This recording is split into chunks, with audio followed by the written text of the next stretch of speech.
off we go. So, yeah, Louis, so for the listeners and the audience, the idea of today is that you and I hopefully will have a discussion about your own journey, your own story for sort of 20 to 30 minutes, but the Q&A section is open. So please, as you listen to the story, if there's things you want to know that we don't cover, as I have a kind of Q&A session with Louis, then please do put those questions into Zoom and we'll make sure we cover those off. But yeah, it is active. If we don't hear from you, we don't have any questions, then Louis, you and I will just have a bit of a longer chat and we'll explore some areas further. So let's start off as I hand over to you. One of the things that always intrigues me is about how people start their business journey and how people start their entrepreneurial journey. And usually it comes through having had a bit of time in corporate world, or they've gone to uni and they've learned a skill, or they've seen their parents or their family do something. Yours is unique and one of the completely different stories that I've ever heard. So how did you start your entrepreneurial journey, Louis? So I always say to people that I'm an entrepreneur by default, in the sense that as you say, I didn't go through the traditional route of, family or business or anything like that. So my story begins at the age of 11. I was diagnosed with dyslexia, dyspraxia, dyscalculia, short-term memory loss syndrome, ADHD, and autism. Wow. So at the time, so this is going back to 2002, 2003, when this diagnosis happened, there just wasn't the support in the school system. After about a year of trying to get various different support systems in place, my parents decided to take me out for home education. Really big decision, I think, for us all, scary decision for the whole family. We'd met a tutor that had a couple of kids in the local area that were also being home educated. So, but still, very scary thing to do. So I left school at the age of 11, had no idea what I was actually going to do, and subsequently had to learn for a year how to actually kind of reprogram my mind into sort of self-education, if that makes sense. When you're at school, everything's laid out for you, and it's prescriptive, isn't it? Exactly. And so I think when you leave school, suddenly the plug is pulled and you now have to figure out, well, what am I going to do? And I think that, where I was lucky is that I then, through that process, learned quite early on what I really enjoyed, which I remember sitting down with my parents and saying, I really love animals and I love food. So I started various different sort of home education projects, ended up making a cake for my auntie's 50th birthday. It was a chocolate cake at the time. So 2003, chocolate was becoming a bit of a trendy thing, particularly Belgian chocolate. And the word spread. I grew up in a small village of sort of 2,000 people in the West Midlands called Kinver. Word spread quite quickly. I started getting, the odd order for birthdays and christenings and things like that. Ended up supplying 2 local restaurants and a deli. And that's when one of the restaurants that I was supplying, that was literally about 700 yards down the road, said, look, we love what you do, but I need an invoice because I've got to put something through the books. I had to Google what an invoice was. Managed to find the information, and that's really when the business first began. So that was September 2004, so 16 years ago a week to today. So that's really when year, I suppose. Yeah, exactly. So I started that. Things started to grow quite rapidly. I walked into my local Waitrose store about 6 months after starting the business, noticed that there was a big shelf full of local food heroes. So, jam makers and chutney and all sorts of things. Went up to the store manager and said, hey, look, I'm a local guy. Do you want some chocolate? He said, well, it doesn't quite work that way. He sent me away with a sort of business card and said, look, you've got to send it to the post room in Waitrose. At the time, as a kind of school project. What kind of look did he give you at that point? I mean, you're 12. I just think it was, here's a business card, go away. It was, I'm going to be polite, but really it was a very brief conversation. Let's put it that way. And I, at the time, as a sort of school education project, I was looking at sustainability. It's always been something in the back of my mind. I lived in a local village. And I think the great thing about that was that we had cows in the field over the back. And when the cows disappeared, the butcher had more stock. So I had some semblance of understanding of... Here's the food chain in operation. Correct. So, I was trying to figure out a packaging problem that we've got. And long story short, I ended up coming up with the idea of an edible chocolate box. So the idea is that there's a box made out of chocolate with a base and a lid, and chocolate's inside. Right. And that's what I sent to Waitrose. 3 days later, I had a call from the head buyer at Waitrose asking me to go for a meeting. My parents drove me down there, walked in, shook the guy's hand, walked out, and he sort of looked at me and said, are they going to the car for something? Yeah, they've forgotten something. Yeah. This is my business. So on that day, I became Waitrose youngest ever supplier at 13. They sort of brought me into the supply chain and helped me get everything ready to obviously supply, labeling, and, did give me a lot of support in the early days. We got a couple of local grants as well to pay for some of that. But it was a real hard learning experience. And we got an order for 165 boxes. So to me, that was massive. But obviously, in the grand scheme of things, it was a minuscule order. Yeah, but there's a few things to explore there, isn't there? I think so. Your education, even when you went to homeschooling, was never traditional. No, really. No, never covered off the normal subjects. Never did the normal kind of exams. Well, by the time the exam times came, you were too busy running a business, Louis. Yeah, correct. I mean, I think that was for me the good thing, and I think where I see education needs to sort of follow suit in the future is more specificity towards the person. I think what I've noticed, and weirdly, just after I started the business, I started being a school speaker. So I started actually being asked to go to schools and talk about my journey, which was bizarre because I'd been home educated. Yeah. But at the same time, I think learning for me and what I've seen over, sort of 15, 16 years of being a school speaker is you ask children of a younger age, I would say sub sort of 10 and 11, what do you want to do? They'll say doctor, nurse, fireman, electrician. They'll have an answer. If you ask somebody who's 13 and above, don't know. Yeah. So I think there's obviously some kind of peer attachment away, joining that social circle at school. And when that happens, perhaps some of that passion is then lost, and then we rediscover it, later in life, or maybe after uni or later. So I think that's where I was lucky that I discovered that, as I said, my passions were animals and food. Yeah. And so while I was running the chocolate business, I was actually working voluntary at a falconry centre. Okay. So going all up and down the country, displaying with birds of prey, getting more of an understanding about British conservation. And then obviously in the chocolate business, I kind of was trying to fuse the two. I was trying to be mindful of the environment and sustainability, whilst also producing the kind of best quality products that I could. Without trying to be political, I suppose there is this issue, isn't it? And it's interesting schools getting you in to speak to them. I think schools and head teachers and all of that probably want some flexibility in the system, don't they? But the system is the system, and yeah, correct. The Department for Education says thou shalt do, and it's therefore prescriptive. So correct, I suppose that at least there's some imagination going on to bring people like you into schools and show like this is what can be achieved. And I suppose, do you think at such a young age, obviously, walking up to the store manager and saying that you've got local product there, I would like to be on the shelf, that there was no fear, because there was no sense of fear of rejection, I suppose. Do you think starting the business at that young age did give you an edge? Oh, massively. Massive. And I say this to all young people, whether it's a school, college or uni, your naivety is your best weapon, because actually, as we get older, we all second guess. We're all always thinking about often the possibilities of what could go wrong instead of right. And, we're all guilty of it to some extent. But I think the older you get, the more that life experience teaches you to not reach for those sort of big goals. And I think, as you say, because I had that sense of naivety, I had absolutely no preconception about what was going to happen. Probably for the first 5 years, it was just completely, I was in a little bubble of I'm just going to go and do things. And if it happens, great. If it doesn't, it doesn't. And I think that's why, Waitrose and all of these other, we ended up getting into lots of other retailers just because of that, because I had the sort of theory that if you don't, what you don't ask for, you don't get. So I've just got to go out there and ask for it. If it doesn't happen, I'll go somewhere else. And I think there's a lot of things, isn't there, I suppose, as you progress, but you see it in people that start businesses later on in life. They're usually less risk. They're more risk adverse. They're not going to take so many risks.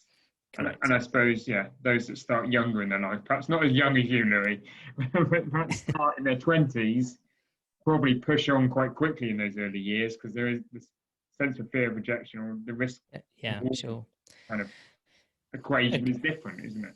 Agree. And, I think it even comes down to, we ended up supplying to royal households and exporting all around the world and all sorts of things. But, and even to the point where, as just one example, I decided to write to Prince Charles, way back when.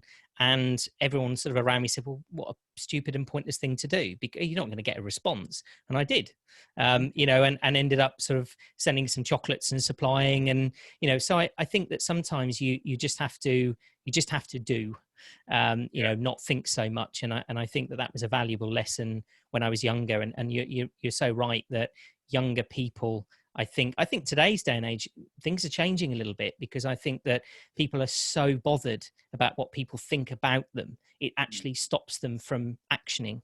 It stops them from doing, because it's, I don't want to be seen in this way or that way, or I'm worried what the repercussion might be. Or I think especially with social media, which wasn't around at all when I was younger. So nobody knew what you were doing. You were just, I was sort of busy in my little business and firing out hundreds of letters to all sorts of strange and interesting people. But I think a lot of people used to say to me, I don't get that many letters. You'd be surprised. And it's because a lot of people, before they've even written that letter, go, oh, there's no point. So they won't write back to me. So I won't bother. Yeah, naivety is the best weapon. That's my first lesson I've taken from you this morning. And did your parents have a background in business, or were they sort of learning with you as you went? Was it homeschooling for the whole family? Yeah, pretty. I mean, so my dad had been in occupational health and hygiene, so he was an asbestos surveyor, but had worked in food factories before. So that was very useful, because when it came to the sort of hazard analysis and all that sort of thing that we had to do for the retailers, he was great at that. And my mom was a muralist, so an artist. The closest connection that we had to any kind of business in the family was sort of an uncle was a steel racker, and he used to do steel racking for sort of big warehouses. But that's about as close as it was. So it was definitely education for the family, without a doubt. Brilliant.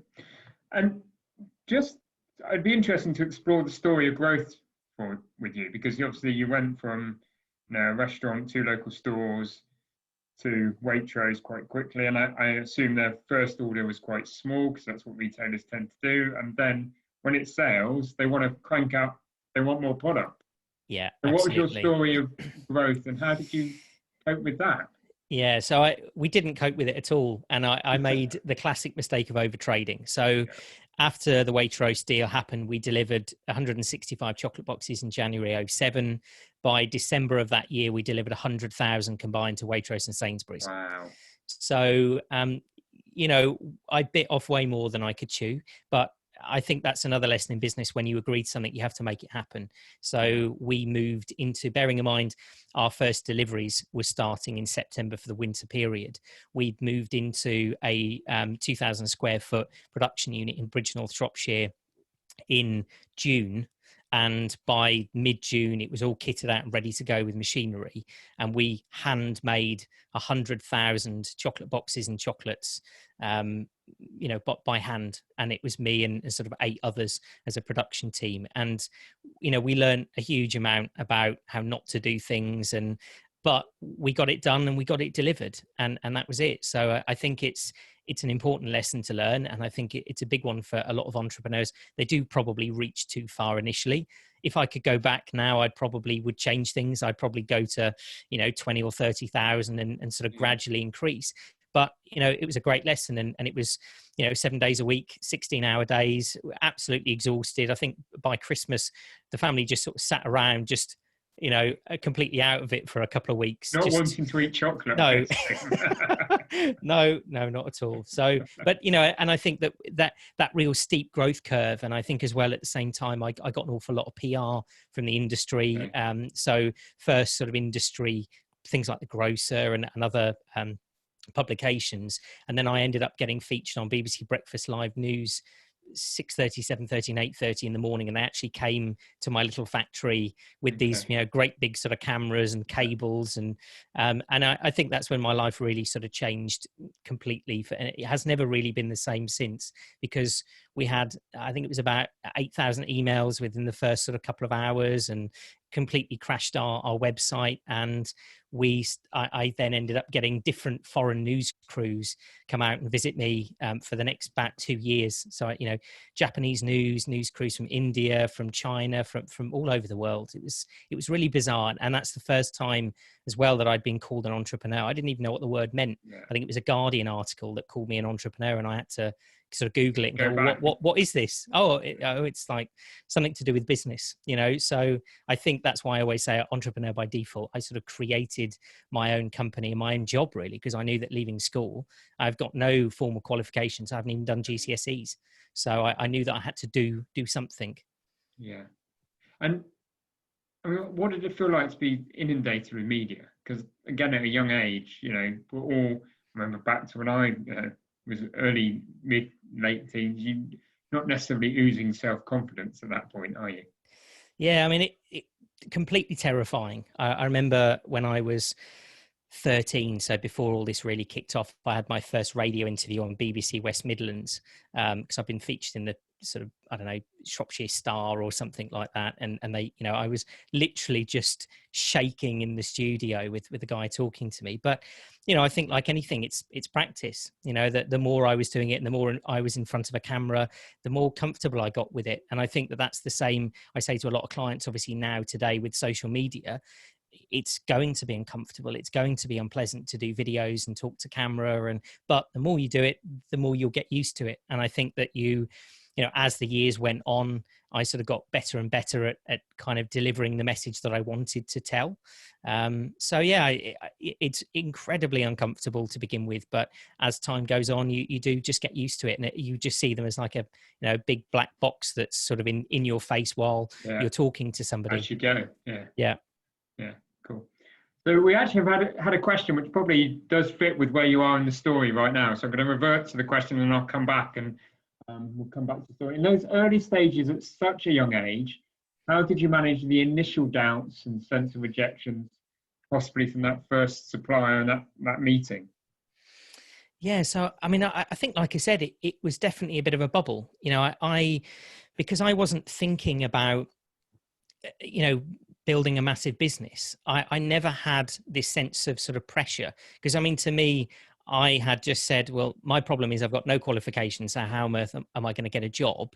And so then I kind of created my own job, and I think I was just leading with passion. That's it. It was never, I'm going to build a business. My passion was, I just want to produce the absolute best quality product that I possibly can, with the best ingredients in the most sustainable way that I can.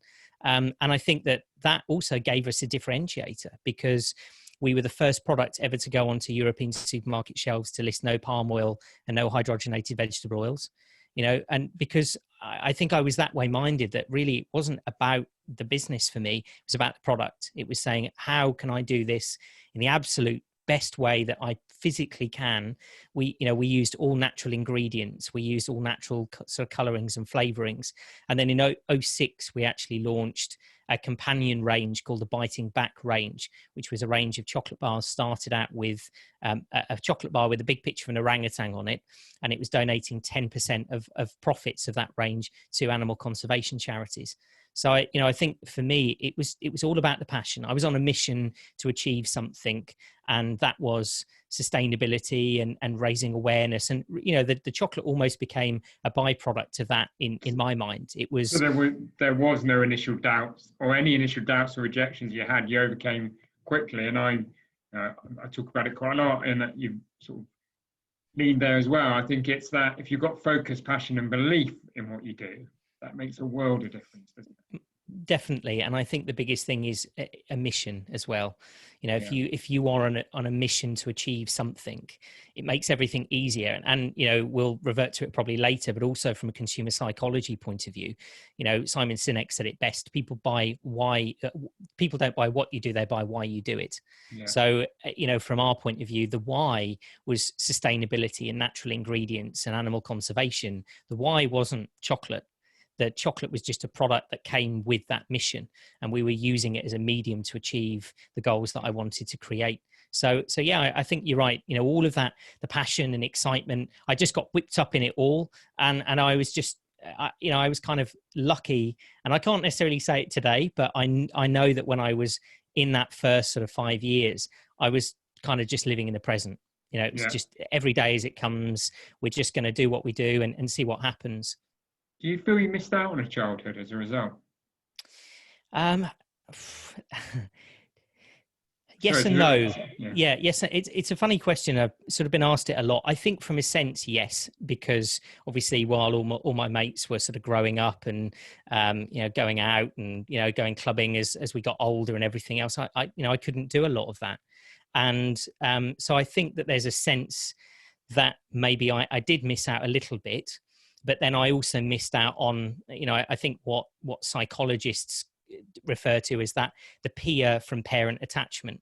So, you know, what happens in our Western society is that our children attach to peers much faster than traditional cultures from around the world. And that then changes the way that the brain forms, it changes the social structure, it changes the culture of those individuals.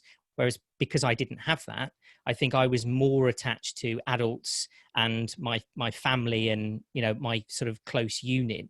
And so I was actually more focused on, I think, my future and my life rather than just looking cool or, you know, going out to have a drink. And so I think it's a real balance, you know, in a sense, I lost out on a lot of the socializing and things like that, you know, but I'm now in the position that I'm in, you know, I'm 28. I've been in business for 16 years. I'm thankful of it, I think, rather than, you know, looking back in regret. You can't look back with regret, can you? You can look back and learn some lessons, but if you look back with regret, you become a very sad individual at the time. Correct, yeah. You can tie yourself up in all sorts of knots. So, supplying to Waitrose, big order, fulfilled for Christmas, worked the whole family and all the team really hard to deliver it. Then you went into other major supermarkets and other opportunities and expanded? So we started then going through distribution. So sort of 2008 was all about sort of UK distribution. And I think it's still at this point, it was that sort of golden time, you know, of the food industry. I mean, the kind of meetings that we were having with retailers were great. We were all sort of sitting around and, you know, tasting different things and trying different bits of food and coming up with ideas. You know, each of our supermarkets had multiple buyers for one category. It was a really exciting time to be in business. And I think we then got into Selfridges. So I became their young supplier as well. Then the next year, I started to do more and more sort of high-end and bespoke creations. So we did edible chocolate champagne flutes and chocolate handbags and chocolate shoes. And I was really trying to show innovation within the industry, because I think chocolate up until that point had been, you know, not being horrible, but, you know, Belgian chocolatiers with grey beards who've been doing it for you know, forever. And it's just a you've got the beard. I have now. But, you know, back then, I think it was just, you know, I was a young guy and I was trying to say, I want to be different and I've got to do something to differentiate us. So innovation, I think, was that thing within the high end side of things. So we did all sorts of weird and wacky flavors. We got, again, lots of media attention by doing that. We started to work through distributors in the UK. We ended up in, I think all in all, it was about sort of 5,000 independent retailers across the country. So, you know, it was a very exciting time. End of 2008, recession hit. You know, a lot of things sort of started to go wrong. We had an investor get involved at that point who, very long story short, was actually using us to money launder through a trust fund, and we ended up almost losing the business. And so that, you know, 2008, it was sort of from cloud nine to rock bottom in a year. Everything sort of seemed to close in at the same time. And so, you know, we really had to pivot and decide, well, how are we going to get out of this? And the solution was export for us. I think that we'd had some connections with obviously overseas sort of customers and retailers and different things at a very light level through some of the overseas PR. But I really decided, I think that, and it's a funny situation. As Brits, we have a very island-centric mentality. If you go to Europe, they don't. If you go somewhere like Switzerland, they speak 6 languages and they holiday in 4 different countries. So I think that was the first step to get out of that sort of recession. Was there must be other countries in the world that maybe aren't so affected as us. And so we started out in Europe, did relatively well, actually did quite well in Eastern Europe. And then gradually we sort of expanded. And I think the big thing that really happened for me in 2009 was, I'll give you examples, which I give a lot. We went to go and see a large garden centre retailer here in the Midlands. We probably spent 2 hours with them, and they bought, a couple of cases, probably, I don't know, sort of £1,000 worth of product, whatever it was. And then a couple of weeks later, we met a buyer from a big distributor in New York at the Fancy Fine Food Show. We were with her for 15 minutes and she bought 3 pallets. And I think that's when the light bulb came on and I went, right, there's a big world out there and maybe that's where I need to focus my attention. So I think that strategically after that point, we very much became a business focused on export. We used the high-end credibility in the UK to build the Selfridges brand and Correct. The others, the Waitrose to go Correct. overseas. Yeah. Exactly. And so we sort of use this PR leveraging tool, which we then created very, very interesting high-end products that ended up getting into, media or magazines or publications. And we probably made, 5 of them. So as an example, we did an Easter egg for Selfridges for their, I can't think which birthday it was now, but this was a good number of years ago. And the eggs retailed at, it was something crazy like, I don't know, £170 a piece, and it was sort of 22 karat gold foil and all the, all the trimmings. But we got into, I think it was about 25 different publications from doing that. And so then, you then use that to get into other retailers. People can't afford the egg, but then they buy your other products. So that it's the UK was kind of exactly. The UK, I think we were trying to use as more of a strategy and as a credibility base to then really reach out to overseas. Yeah.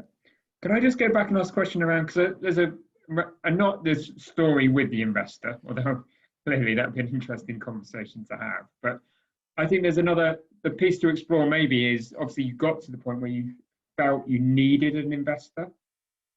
Now, what was that decision? And what tips would you give a business that is going through growth about seeking investment? Yeah, so I think, so to start off with, it wasn't our decision, actually.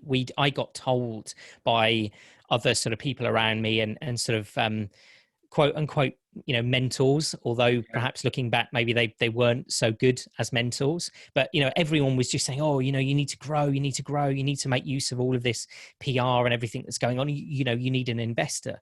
And so I think that I was just kind of going around and networking and doing a lot of events anyway and speaking. And so, we met this investor. They took us back to their Hertfordshire manor house, ex-footballers mansion with, an entire guest wing that was bigger than our house for the guests to stay in. And, it was all very impressive. And I think as a young person, not coming from a wealthy background at all, it was, I just got sort of drawn in by all of the wealth and the money and the promises that they were giving us. Oh, we're gonna turn this business and take it to the stratosphere and all of this sort of thing. So I think that my naivety then was probably our downfall, in the sense that I just got sucked in by all of the money and the wealth and wasn't really doing the due diligence that I should have been. So I think that, again, that's the first thing. I think focus on the money and the money doesn't come. Correct. Yeah. And I think, taking on an investor is a bit like getting married. It's a very, very big decision to make. And it's something that I think if I was going to give anyone advice, you have to really, really trust and like this person. And you have to do your due diligence at every single level. And after that experience, of course, I was very wary.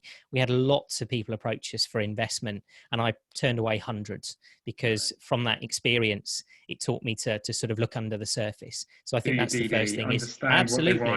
want.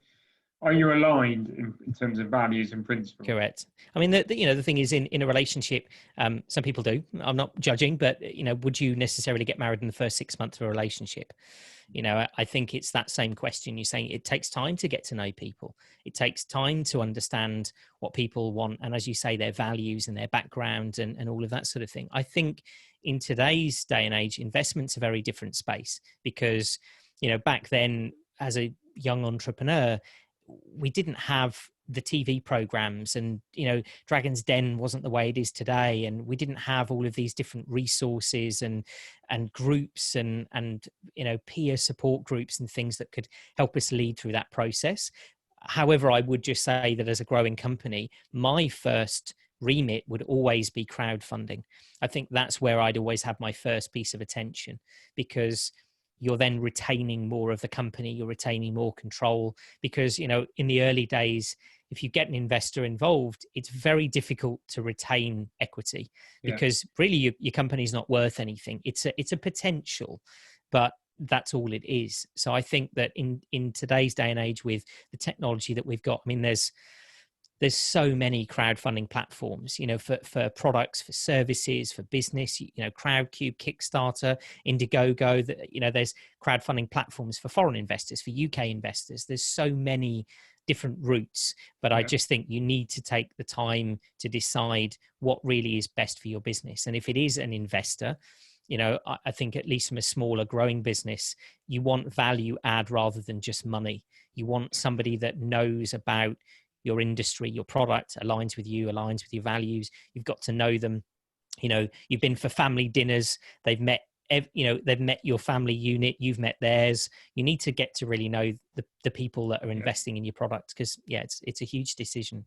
Yeah, definitely. Great advice there, Louis. Brilliant. We do have another question, and we're going to continue with the story, but without the traditional business background to develop a routine before your entrepreneurial journey, have you found it challenging to manage your work-life balance? Really good question there, actually, because those that have had employment can see the divide between home and work and all of that, but you've never had that. You never had that structure to learn from. So work-life balance, really good area to explore. So over to you, then.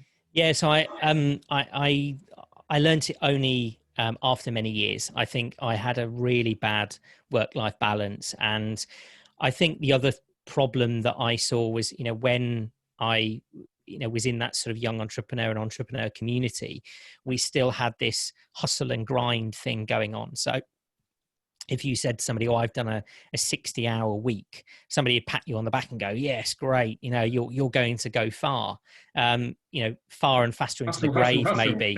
Yeah. So I think that I had to learn that the hard way, in the sense that, I burnt the candle at both ends for many, many years. And it ended up that by sort of 2013, I was sort of very unhealthy, very overweight.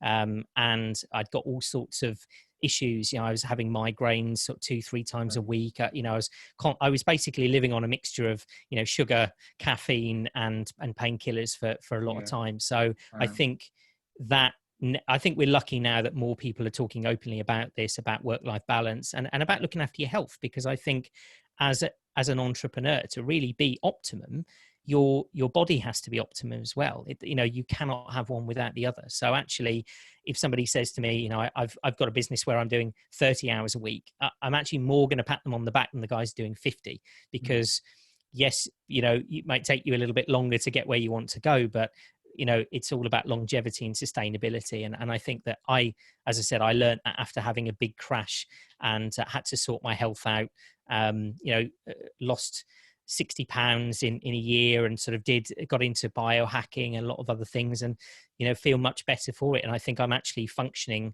at a better level now than I was when the business was really growing. I think, I think a big part of what I'm passionate about, and hence, founded Evolve, is this, we've talked about it before, Louis, is this holistic success.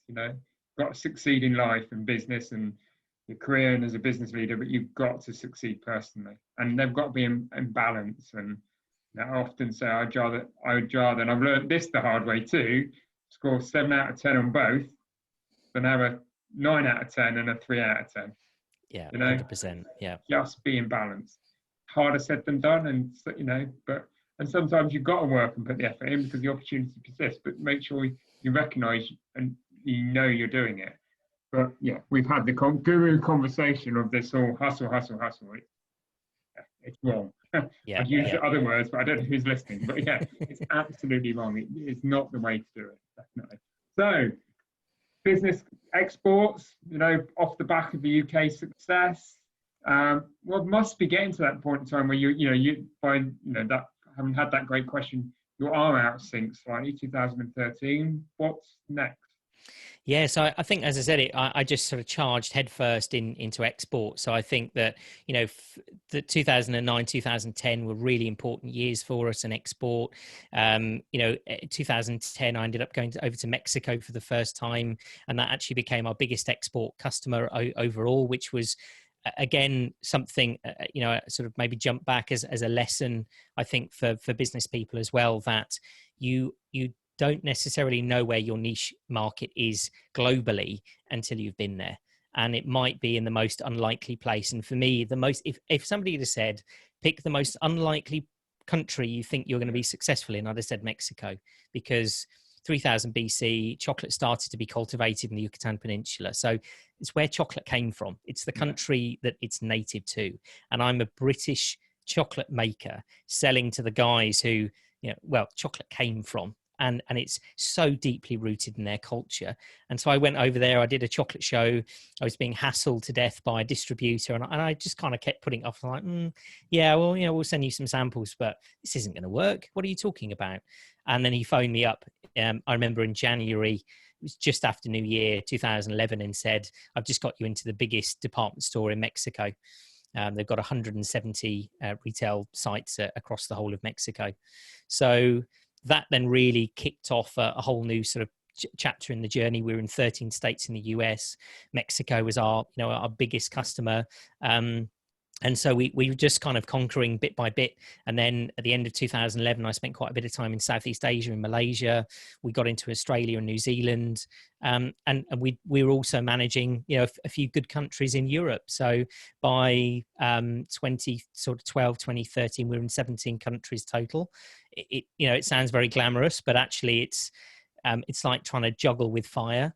You've got so many different countries and time zones and all sorts of things going on. And I think if I was to learn from experience, I probably would have just focused all of my attention perhaps on, America and Mexico, and picked a few other countries that I thought there was real, big potential in. Presents itself, and naturally, correct. If you're minded that way, you want to deliver that opportunity, don't you? Yeah, absolutely. And I think this is it. You realize, Mexico as an example. I mean, in 2011, I spent 6 months over there in total, actually sort of promoting the product and the brand and building relationships. And it's boots on the ground for a lot of these countries. So I think that there is big potential for all of us to look at a global market. It's something that I hammer home all the time to the SME world. Say, you've got to be thinking global today, not tomorrow, today. You should be selling to countries around the world, because you and I are connected via Zoom right now, and all the participants joining. What's the difference between you being in the UK or you being in America?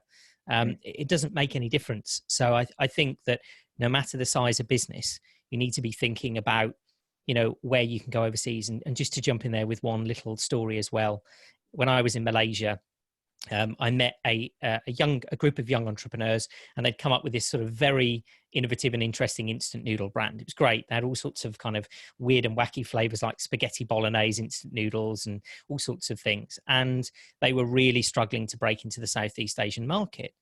And I sort of said, well, how many competitor brands are there? And they said, well, 60. So they had a real problem. They got this great innovative product, but a market that was saturated. And I actually, I'd just come back from Mexico, flown almost straight to Malaysia. And I sort of scratched my head and said, do you know what? I don't remember actually being able to buy instant noodles in Mexico City and a lot of the retailers. So I put them in touch with a buyer at Superama that we knew, which is a big retail chain over there. And their first order first couple of pallets went from Malaysia to Mexico.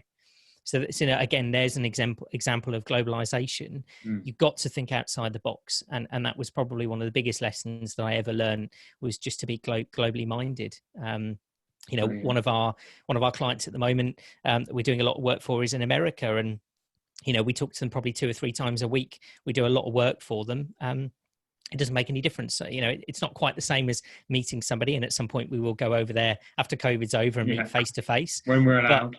But at the same time, I think we've all got to be thinking globally more.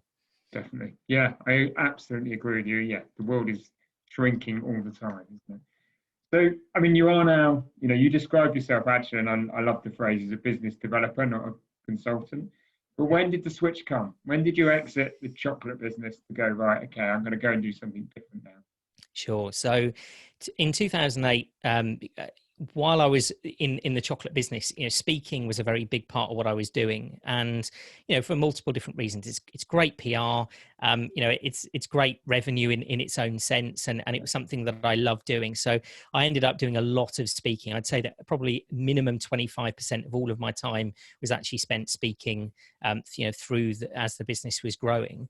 In 2008, I started to do some consultancy in food and beverage sector specific. So it tended to initially be restaurants, hotels, because I'm a qualified chocolatier and qualified pastry chef, not in sort of a traditional way, but through Barry Callebaut Academy and sort of other industry training schools. So that's really where I first started doing consultancy. I started looking at menu development and innovation and flavor and development. I did molecular food sciences within that as well. So that's really where the consultancy side started to come from. It was very much from a food specific, but then I actually started to realize when I went into these restaurants and hotels and different businesses that I could spot all of these other issues and problems, whether it was kitchen flow or it was staff or HR management or branding or marketing or, all of these different aspects. So then, after 2008, I would go in for a conversation about, developing the menu better.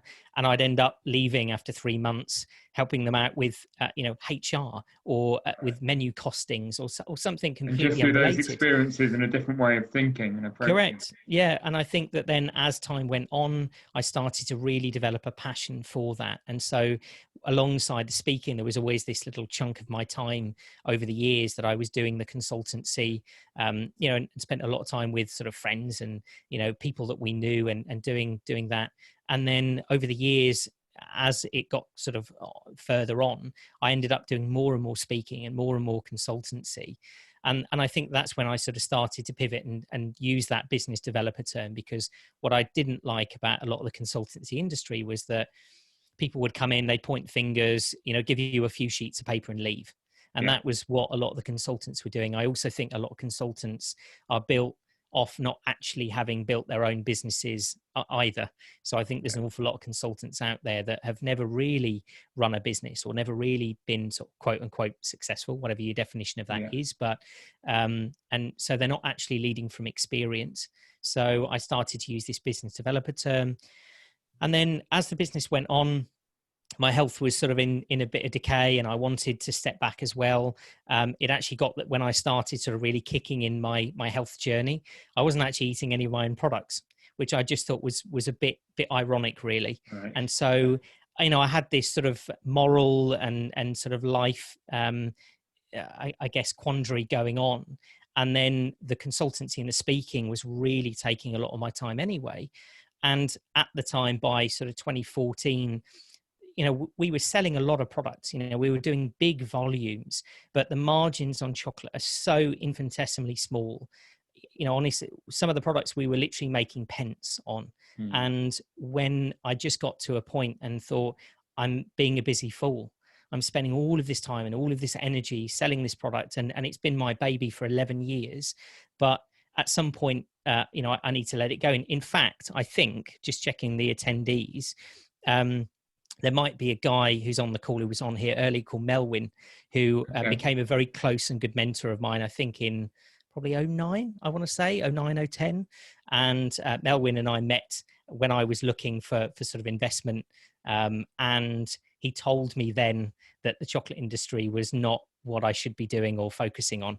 And it took Okay. me probably, a good few years to 4 actually or listen 5 to Melwin. years to actually go, yeah, you're right. I remember phoning up Melwin and having that conversation, going, you're right.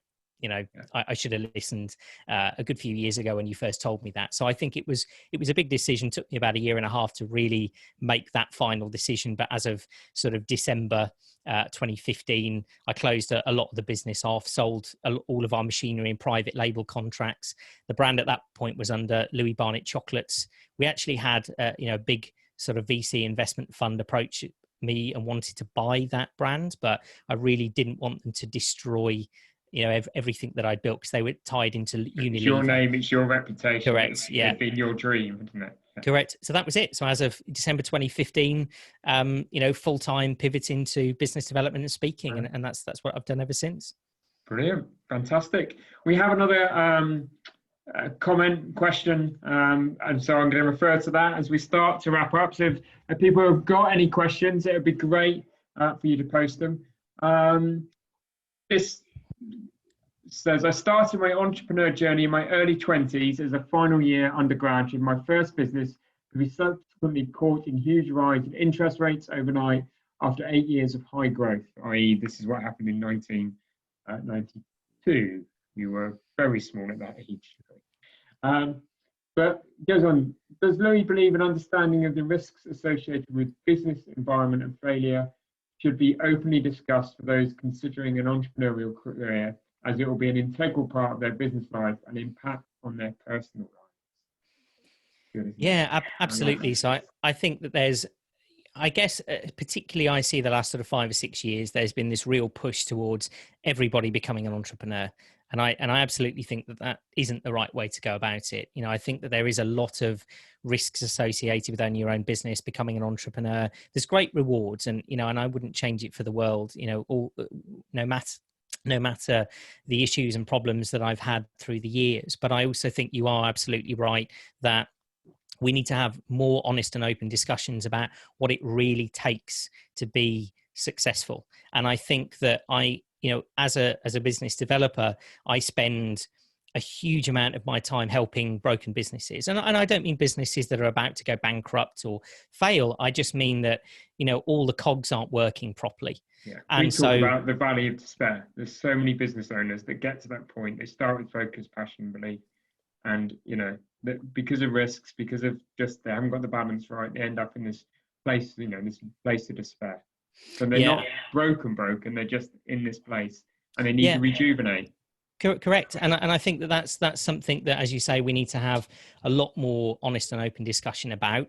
I think that it's really important for us to find mentors and support networks and people, because before we just decide to go and completely change our lives, or leave a job or whatever it might be, we really need to understand exactly what we're getting ourselves into. And I also think that I'm biased. I understand I'm completely biased from a sort of consultant business developer's point of view, but I also think that I saw what mentors and consultants did for my own business, and all it really was a shortcut.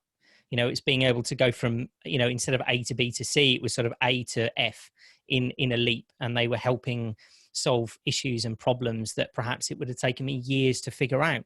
And so, if I was to really put down what was the one or two things that I think made the difference for me in my own business, was mentors and humility. So humility is, I think, if you cannot honestly say that you understand that you're an idiot, don't start a business, because you need to take away the ego and the understanding. You haven't got all the answers. In fact, you're not even close. As the old saying goes, a wise man knows he knows nothing. And I think that basis in business has to be there. If you haven't got it, and if you don't like being told what's wrong with your business or how you can do things better, go and get a job. It's that simple. I think you have to be prepared sometimes. And I've had a lot of mentors absolutely berate me for hours. And at the time, it's uncomfortable. It is, but you need to learn from it. You need to change. You need to adjust. You need to develop. Take other opinions on board, don't you? Exactly. But, referring back to that question, I absolutely again agree with you that, and the individual that's posed, Dr. Raymond Davis, that's posed the question, that it's around the rah-rah sells all this upside and freedom and benefit and wealth, but nobody points out in those video messages, because they're selling something, what they call a fast track. They don't explain the risks and what the journey is really going to be like. Correct. And actually what you're going to need to go through to get to that point. Correct. Good times, whatever they may be for you and your business. So yeah, it's a really good observation. Yeah, I think that's what. Sorry, yeah, go on. No, I was just going to say, I think that's why you need good people around you, and it obviously takes time to find them. Melwyn's always said to me, the guy that's on the call, try and find mentors that haven't got a dog in your fight. Try and find somebody that hasn't actually got an agenda, doesn't want to get involved in your business, doesn't want to invest, because why would they be giving you incorrect advice? When somebody's got an agenda or a dog in your fight, they're more likely to skew their advice based upon what they want out of you and your business. So I think it's important to find good people. And if you are thinking about, starting a business, you need to sit down and have those honest conversations. And you need to be talking to people that have done what you want to do. That's the most important thing. You need to be talking to people that have got successful businesses, not somebody who's a consultant with 6 clients and who's, teaching people how to run a business. You need to be talking to the guy who's 55 and has ran a, multi-million pound business or whatever it is that you want to go into. You need to be talking to them and saying, how did this happen? What's it like? What do I need to do? What, has my product got any validity? Those are the conversations you need to be having. I think when you're younger, it's easier, living with parents or you're at uni, you don't have the same risks associated as today. You don't have the bills and the mortgage and the wife and, the kids. So I think as you get older, you do actually need to be a little bit more risk adverse from a sense of starting a business and gathering those people and mentors around you, and then making a real careful and educated decision what you're going to do next, and try and find some mentors or consultants, even potentially from your network as well. People that come with really good, solid recommendations, and the people well that are recommending you to these people. Definitely. Yeah, and I work with I refer to everybody needs a Yoda, and my Yoda is a guy called Mike. And the thing I say to everybody is, you need somebody that when they tell you you're being an idiot, you're going to stop and you're going to listen. Because we all can believe our own hype at times, and we all can think we've got the best ideas.